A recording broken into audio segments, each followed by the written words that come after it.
Hey everybody, Doug's Open Mic back again.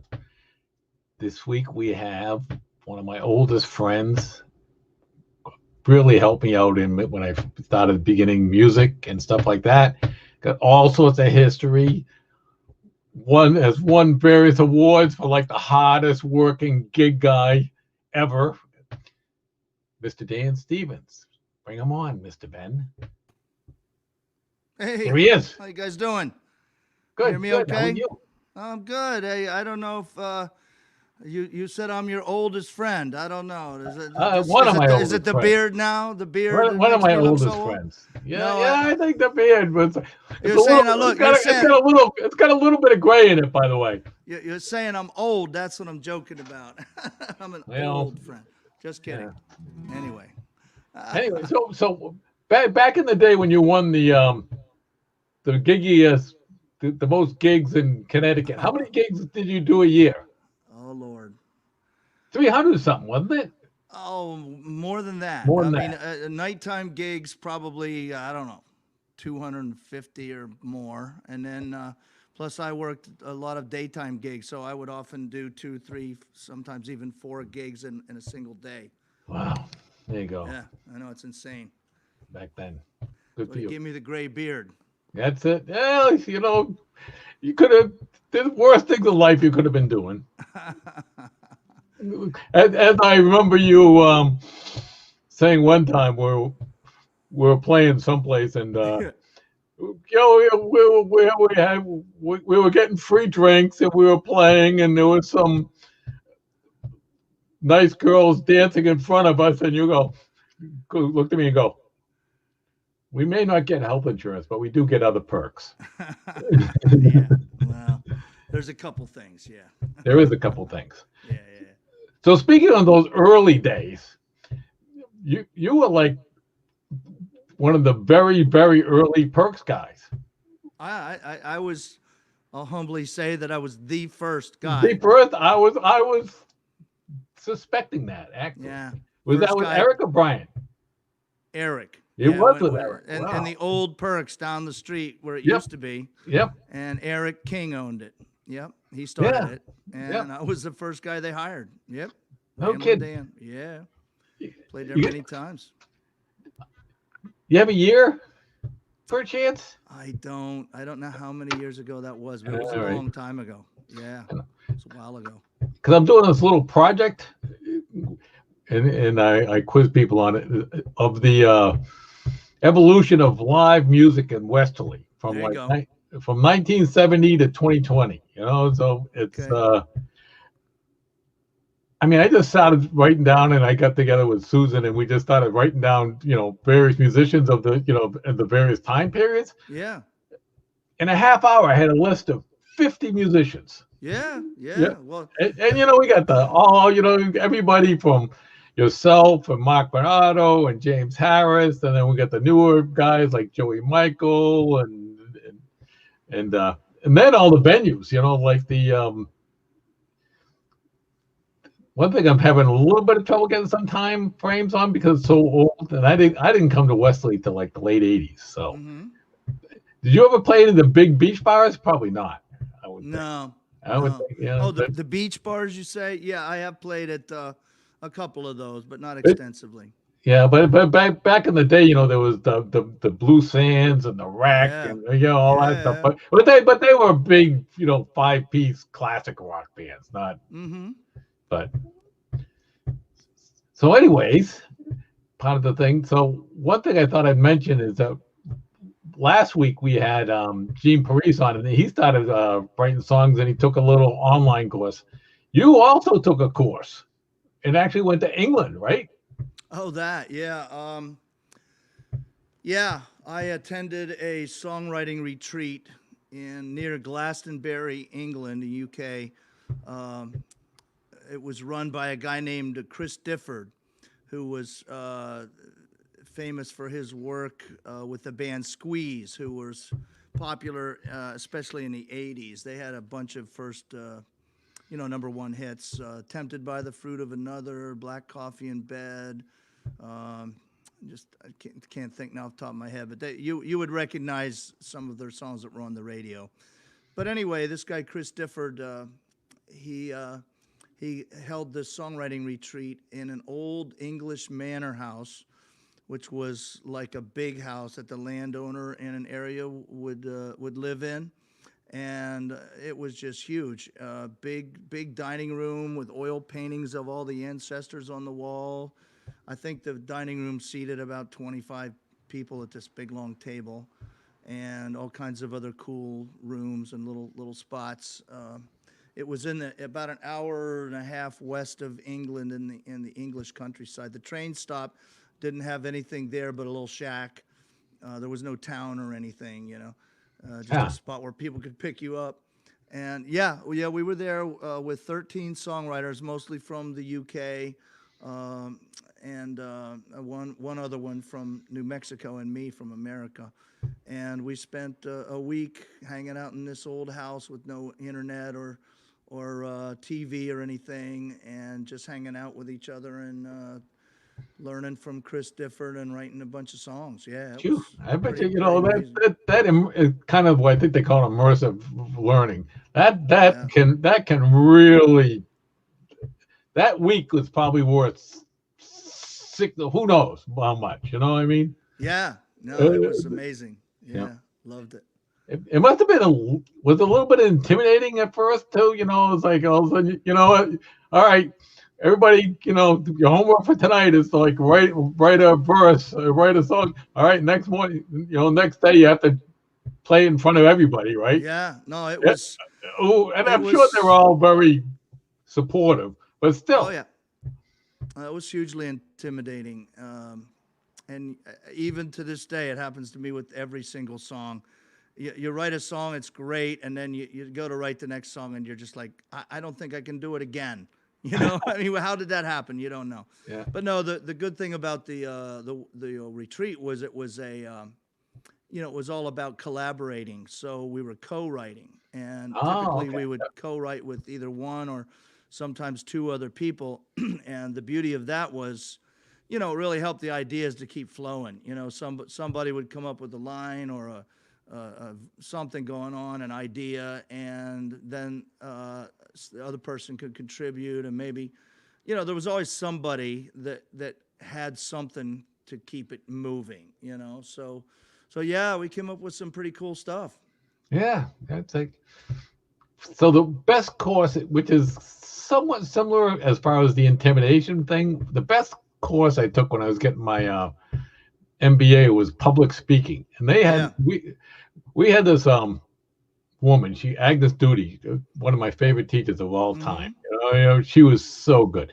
But and it's also true for playing music and gig. It's sort of like it was a very small class. It was only like 10 or 12 people. So you had to do a 10 minute speech every week, Okay. for 13 weeks, in front of but there's nothing better. The first, the first couple of weeks was like, ah, crap. By week 7, Mm-hmm. you're like, I got this, and then Yeah. after that, even, in my corporate stuff, I used to do presentations sometimes, and I never had a problem because Uh-huh. I had all that foundation behind me. It's like, Uh-huh.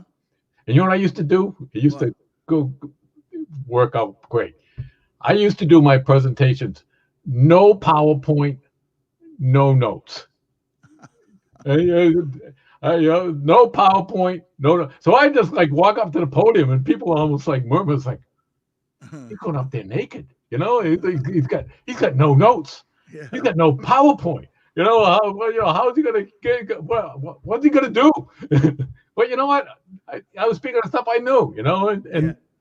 and, and same with music too. It's sort of like all of a sudden you had 5 things you want to think, and all of a sudden at the end you go, oh shit, I forgot to do this. No one knows. Yeah. Right. And that's the same as like if you're playing a bar and you forget a verse. Nobody knows. Right. Anyways, so back to the music thing. Okay. Um, so give us an original song. It doesn't necessarily Okay. have to be from the England thing, and just any original. And give All us a right. little backstory. Okay. Yeah. Yeah. Happy to. Yeah. Yeah. Happy to. Yeah. Yeah. Yeah. Happy to. Yeah. Yeah. Yeah. Happy to. Yeah. Yeah. Yeah. Happy to. Yeah. Yeah. Yeah. Happy to. Yeah. Yeah. Yeah. Happy to. Yeah. Yeah. Happy to. Yeah. Yeah. Yeah. Happy to. Yeah. Yeah. Yeah. Happy to. Yeah. Yeah. Yeah. Happy to. Yeah. Yeah. Yeah. Happy to. Do we have to be in tune? You don't have to. I would suggest to. Okay. Well, here's one. Chris Difford would hang out with us in the morning in this old chapel, and we would talk, and he would tell us stories about his life and his career, which was interesting because he was hanging with guys like Elton John and Sting and Elvis Costello and all that, so he had a lot of great stories. But one day he suggested that we write a song with he wrote a song, Pulling Muscles from a Shell, that was a #1 hit for Squeeze, and it was about, he said, a vacation that he took when he was a kid. They went to Hawaii, and it was so exotic for them, being from London or from England. Imagine the difference, Hawaii and England. Yeah. So he said maybe you could get some ideas from an experience like that. Well, I was co-writing with a guy from Ireland and another guy from England. And we sat down and started sharing our stories. Well, my story I told was about when I was about 8 years old. We took a trip to Florida. Parents loaded me and my brother and sister in the back seat of a car. And back then, it wasn't as easy to get to Florida as it is today. And, it's a couple days drive down. Back then, a lot of it was state roads, not all interstate. And anybody that's been down that way knows about the tourist trap called South of the Border. Yep. There's this place on the border of North and South Carolina, and once you pass Baltimore, past the Mason-Dixon line, you start seeing the signs. South of the border, 500 miles. South of the border, 480 miles.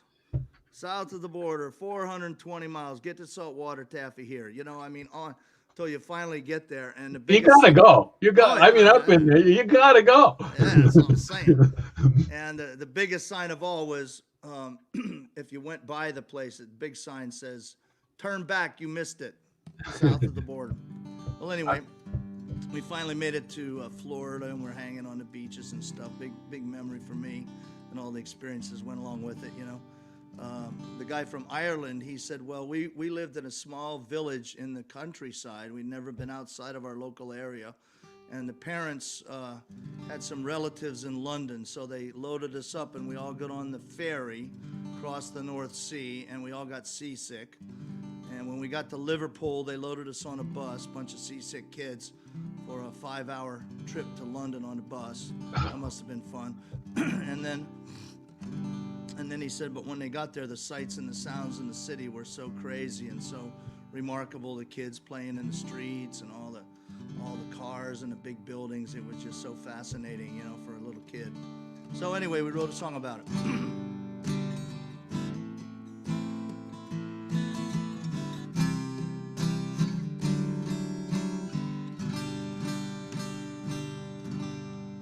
Baltimore was burning as Martin Luther fell.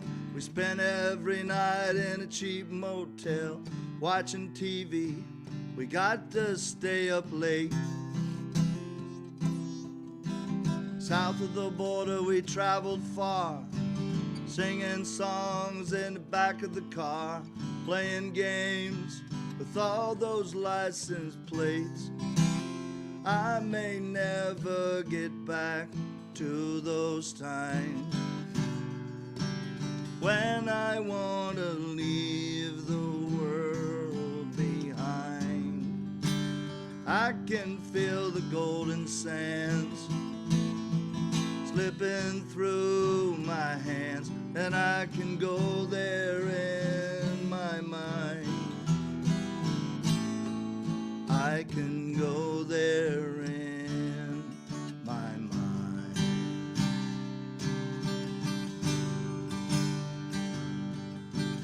Liverpool is calling sick across the sea. Brand new runners cutting up our feet on the bus. London seems so far away. Clapham Commons kids kicking the ball, beatbox blasting, graffiti on the wall. Summer sun seemed to never go away. I may never get back to those times when I want to leave the world behind. I can feel the golden sand slipping through my hands, and I can go there in my mind. I can go there in my mind.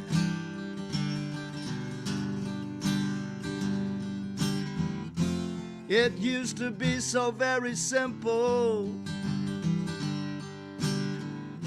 when we were young and free. We're from different shores and those were different times. I still give thanks, but I'm doing fine. Mom and Dad were loving and so kind. But I may never get back to those times when I want to leave the world behind. I can feel the golden sands slipping through my hands, and I can go there in my mind. I can go there in my mind. I can go there in my mind. I can go there in my mind.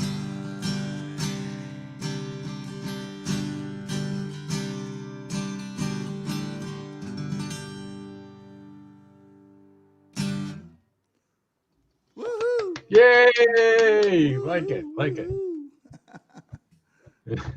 Those are the John Prine song that where he goes into mine. A little bit different thing. It's like when his wife is nagging him. Like he goes to the local pub in his mind. Yeah. There might have been some of that in there. Yeah, go to the local pub in Yeah. his mind. Yeah, that's great. Yeah, it's like Well, hey Doug, can I show you a couple things? sure, All right, absolutely. because during What do you got? during the COVID crisis, of course, I've been very Yeah. busy, and I've been I set up a shop. I'm getting some stuff off camera here. I set up a shop in the back at Nightingale's, and I've been making homemade cigar box guitars. Yeah. This one here is really cool. It's a wonderful cigar box. Says Yeah. Island Jim on it. Never seen anything like that. So Where do you find your cigar boxes? I get mine these days exclusively from the great Bongo Ron Cigar Lounge and Cigar Store in Old Saybrook, Connecticut. Look at that's a drawer pull on there from an antique drawer, and this is I don't know if you can see it. It's a key. It was the bridge antique key that I put on there. I can't get it turned right, but anyway. So that's that one. It's 3-string. I can even plug it in with my patented smoke detector pickup. The pickup is made from the beeper from a smoke detector. All right, ready for this? I'm ready. Woohoo! Yay!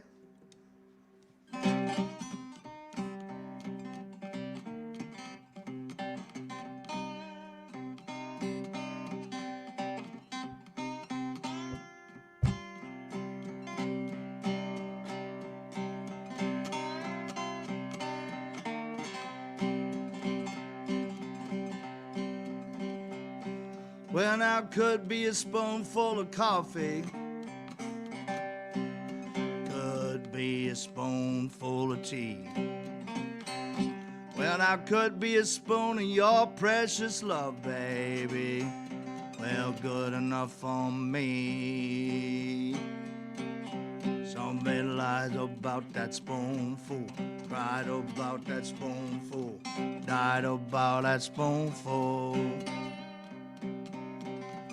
died about that spoonful, cried about that spoonful, died about that spoonful.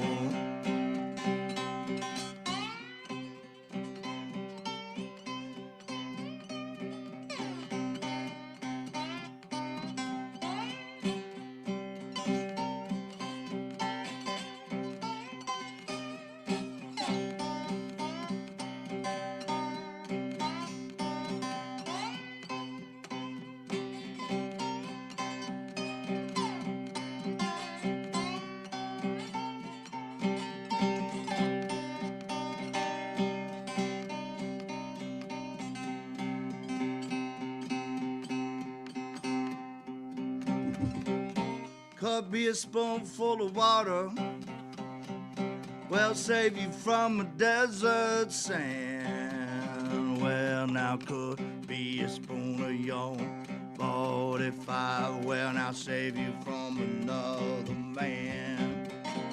Some men lied about that spoonful, cried about that spoonful, lied about that spoonful. Well, men lied about that spoonful, died about that spoonful, cried about that spoonful. Well, that spoonful, spoon, that spoonful, spoon, that spoonful. Well, now that spoonful.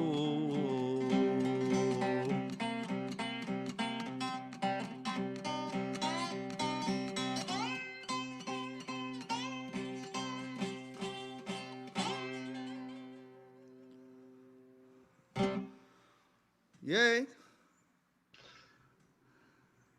I have very fond memories playing that song with you, especially with Bob McCarthy, God rest his soul. Man. Good old, Yeah, good old Wizard of the Blues, man. yeah. He'd be on the bass, Dan would be on the cigar box, and I'd be doing the percussion. I tended to get a little bit carried away sometimes in that song.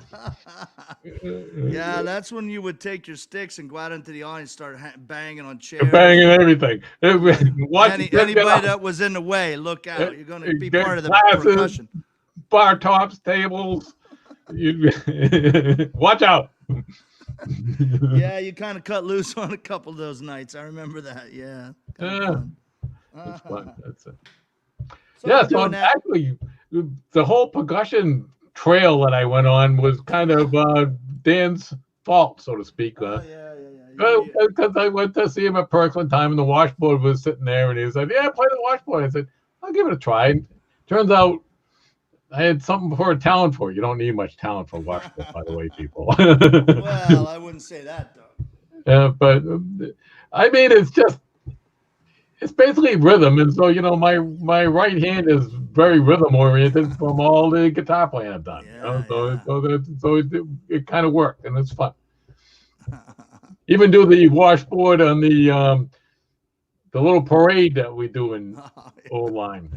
Yeah, that's a classic video. We had on Memorial Day, I guess it is. They have an Old Line a parade and a ceremony at the cemetery. It's really a lot of fun. So here at Nightingales, we started a brand new band. It was called the Nightingales Precision Marching Ukulele Band, and we even practice our drills and Oh, that's right, Doug. The last time we had you, I remember you were carrying the big. Oh, bass he did drum. the drum. Oh, yeah. That was. I said, "Are you gonna be okay carrying that thing that whole way?" Oh yeah. I said, "Well, you could drop out if you need to," and I had to. I couldn't do it. Couldn't do it. I don't blame you. That was I tried. I couldn't do it. Oh, one more thing before you know what we'll do? I got one more question for you. Okay. And then you can give us a song for the outro, so to speak. Okay. So you got to tell us about your mom's sticky buns. Is it sticky buns? Is that the right name? Yeah, grilled stickies. Yeah. Grilled stickies. Well, they're not my mom's actually. They were a fixture. Well, here at Nightingales, we started a tradition before we had the COVID of every Friday morning from 8 to 10, we had what we called old timers. Like every coffee shop you go into, there's always this group of old timers sitting in the corner, telling stories. So we figured, well, we got to get that going on. So we would have old timers meetings on Friday morning, and we'd all come and tell stories and lies and all this. But the one fixture of it was when I was in college at Penn State. There was a diner in town called the College Diner, or became the Penn State Diner. And they made this delicacy called grilled stickies. It was a special recipe of grilled sticky cinnamon buns, but high on the cinnamon and the sugar. And they used to grill them with butter on the grill there at the Penn State Diner. Truly a delicacy. Very healthy. Yeah, healthy, very healthy. And so we would import they still make the stickies. And so we would import the stickies from State College, Pennsylvania, and serve them at our old timers meeting. And that was a lot of fun. Yep. But when I was up to your house, your mom made them. Did she made them from scratch? Didn't she? Well, you can get them from the diner and take them home for takeout. Oh, Yeah. Another myth broken for me. All right, Mr. Ben, you got anything for Mr. Stevens, perchance? No, I'm just happy to hear the songs, Dan. Good to see you as always, and I love what you're doing with your live streams. Thank you. Likewise, I really appreciate you guys out there in Westerly keeping it alive. You guys are we've been very busy. Fun. Thank you very much. All right, thanks, Ben. Good to see you. Yeah. All right, so give us a song for our outro, and I will see you soon. Okay. Here's another original written during this period.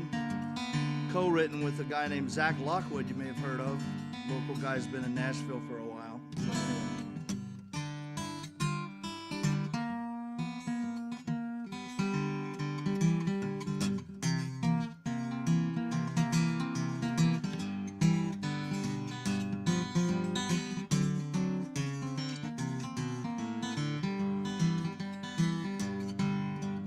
Well, sunshine through my window pane, gonna see my sugar babe. She's so sweet, she's so fine, I'm so glad she's mine, oh mine. She's my sugar babe. Put on my hat and my two-tone shoes, I'm gonna shake off all of my blues. I'm gonna dance all night till the break of day, hang out with my sugar babe. She's my sugar babe. She's my sugar babe. Well, she's my sugar babe. She's my sugar babe.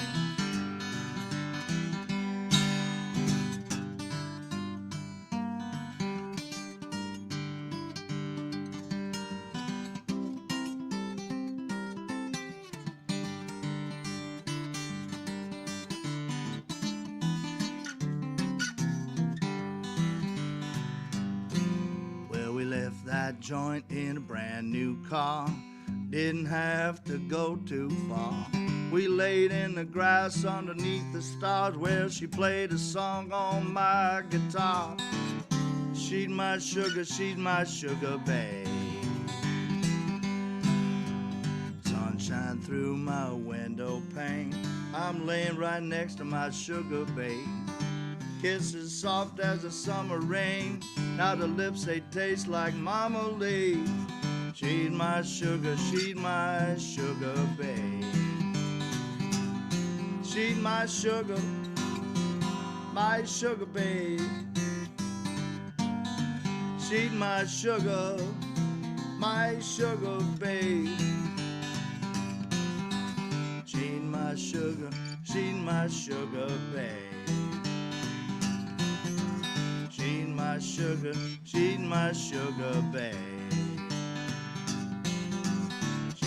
sugar babe. She's my sugar babe.